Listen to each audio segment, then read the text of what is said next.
எப்படி நெகட்டிவான உணர்வுகள் என்ன இருந்தாலும் விரைப்புத்தன்மை வராது. ஏன் அப்படின்னா, இது ஒரு நைட்ரஸ் ஆக்சைடுன்ற ஒரு கெமிக்கலை மூளையிலிருந்து தான் ரிலீஸ் பண்ணணும். அதுக்கப்புறம் தான் அந்த விரைப்புத்தன்மை ஆரம்பிக்கும் அங்கேருந்து தான். இப்போ விரலை நீட்டு மடக்கு அப்படின்னா விரல் கேட்கும்.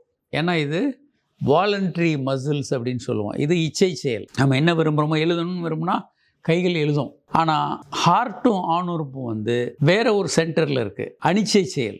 இயல்பாக ஹார்ட்டை நம்ம ஸ்லோ பண்ணு வேகமாக போகலாம் நம்ம அதுக்கு கட்டளையிட முடியாது, அது பணியும் செய்யாது. ஆணுறுப்பும் அப்படி தான். நம்ம ஆணைகளுக்கெல்லாம் அது பணியாது. இப்போ நான் தாம்பத்திய உறவில் ஈடுபடணும் வேணும், எனக்கு விரைப்பு வேணும்னு எல்லாம் சொன்னோன்னா அது கேட்காது. அப்போ என்ன மாதிரியான நிலையில் அது கட்டுப்படும்? இப்போ ஒருத்தர் நம்மளை வெட்ட வர்றாரு, நமக்கு ஒரு பிரச்சனை வருது அப்படின் போது மார்பு படபடன்னு துடிக்கும்.